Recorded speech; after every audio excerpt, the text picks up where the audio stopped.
हमारे साथ क्या घटना घटी सुनो। हमारे साथ यह घटना घटी कि हजारों साल महाभारत के युद्ध के बाद, पतन के बाद इस देश पे पहला हमला आज से 1250 साल पहले किसने किया था? नाम बताओ किसने किया था? इतना इतिहास सबको पता होना चाहिए। किसने किया था 1250 साल पहले मुसलमानों का पहला हमलावर जिसने इस देश पे पहला हमला किया? नाम था बिन कासिम। क्या नाम था? बिन कासिम नाम था। मोहम्मद तो सारे ही हैं, है ना? मोहम्मद तो सारे हैं, नाम था बिन कासिम। बिन कासिम ने जब हमला किया तो झगड़ा किस चीज का था बताओ? तुम्हें पता है झगड़ा क्या था? झगड़ा यह था कि इन मलेच्छों के पास, इन नीच लोगों के पास खाने पीने के लिए रोटी पानी भी नहीं है। तो वहां अरब देशों में इनके पास पीने का पानी उपलब्ध नहीं है। पीने का पानी मुसलमानों के पास नहीं था। और हमारे यहां एक नदी बहती थी, नदी का नाम था सिंधु नदी। सिंधु नदी का सारा पानी पेयजल है। आज भी उसका जो पानी है वो पेयजल है। सिंधु नदी भारत से निकलती है और पाकिस्तान में से होते हुए फिर जाके समुद्र में गिरती है अंत में जाके।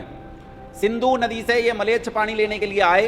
जब पानी लेने आते थे गांवों को लूटते और शहरों को उजाड़ते हुए आते थे। उस समय राजा दाहिर ने इसका विरोध किया, भाई शहर गांव क्यों उजाड़ रहे हो, पानी ले जाना है पानी ले जाओ। तो कई बार ये पानी लेके गए तो कुछ नहीं। फिर एक दिन राजा दाहिर ने कहा, भैया हमारा पानी चाहिए तो तुम तो हमारा घर बर्बाद कर रहे हो, मेंटेनेंस टैक्स देना पड़ेगा।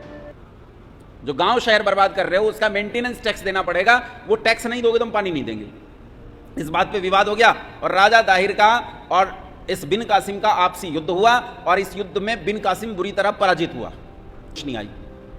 लेकिन जब कहीं झगड़ा हो जाए, अच्छा एक बात बताओ, सोच के देखो, हम यहां 70 लोग बैठे, मान लो ये भवन हमारा हो, बाहर से 10 आदमी आ गए और 10 आदमी हमारे साथ भिड़े, चाहे हम उन्हें लाख मारे पीटे, लेकिन उन्होंने दावा प्रस्तुत किया भाई यार समाज तो हमारा है और हम कह रहे हैं हमारा है। पंचायत बैठ गई तो पंचायत में ऐसी पंचायतें होती हैं जो ये कहें अरे भैया झगड़ा निपटा लो, चलो सारा आर्य समाज तुम ही 70 लोग रख लो, इन्हें एक कमरा दे दो।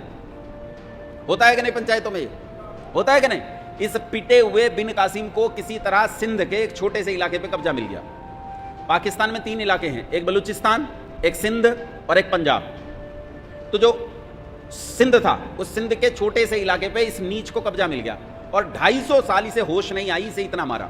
250 साल के बाद इसने दोबारा हमला किया बिन कासिम ने। और अच्छा तुम्हें लग रहा होगा 250 साल के बाद कोई कैसे हमला कर सकता है, बूढ़ा हो गया होगा, है ना? तुम्हें लगता है बूढ़ा क्या, 250 साल तो कोई जी ही नहीं सकता। बिन कासिम कोई आदमी नहीं था, बिन कासिम कोई आदमी है ही नहीं।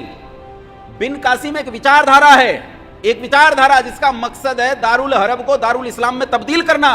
वो हमला बिन कासिम ने नहीं किया था, इसलिए मैंने पूरा नाम नहीं लिया था। वो हमला बिन कासिम ने नहीं लिया था, किया था वो हमला किया था मोहम्मद ने। किसने किया था वो हमला?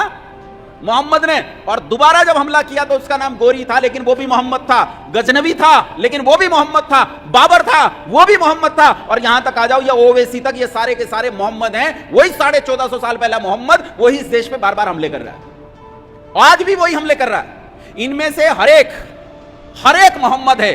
और अगर तुम ध्यान से देखो तो नाम के पहले क्या लिखते हैं? ये बोलो क्या लिखते हैं? क्या परिचायक है? इस मोहम्मद शब्द का अर्थ क्या है? इस मोहम्मद शब्द का अर्थ है कि मैं मोहम्मद हूं, मैं वही मोहम्मद हूं 1450 साल पुराने वाला, और मैं आज भी वही काम कर रहा हूं, दारुल हरब को दारुल इस्लाम में तब्दील करना, यह मेरा काम है। उसके बाद इन्होंने इस देश पे कब्जे किए, हमले किए, गांव के गांव उजाड़े हैं, शहर के शहर बर्बाद किए हैं, आग लगाई हैं, खेत खलिहान ही जलाए, लोगों की नस्लें और फसलें जला दी, नन्हे नन्हे बालकों के टुकड़े किए हैं, टुकड़े। बालक को यूं हवा में उछालते थे, तलवार लेके यूं हवा में गिरते हुए बालक को काट देते।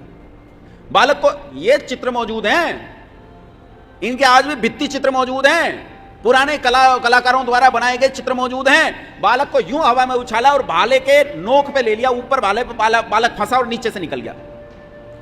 कूड़े के ढेर 1946 में नोआखाली में पार्टीशन में जब लड़ाई हुई तो उस पार्टीशन की लड़ाई में इतने बड़े बड़े, जितना ये कमरा है, इतने बड़े बड़े कूड़े के ढेर के चित्र मिलेंगे तुम्हें, विकिपीडिया पे पढ़े हैं, चित्र मिलेंगे।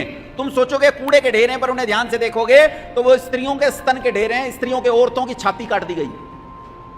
14 साल की बच्चियों से लेके 70-80 साल तक की स्त्रियों के स्तन काट दिए तलवारों से और उनके ढेर लगा दिए। ये वो मलेच्छ हैं जिनके भीतर दया, ममता, इन चीजों की तो बात छोड़ दो, मानवता नाम की कोई जगह नहीं है। इन्होंने पूरे देश को जला दिया।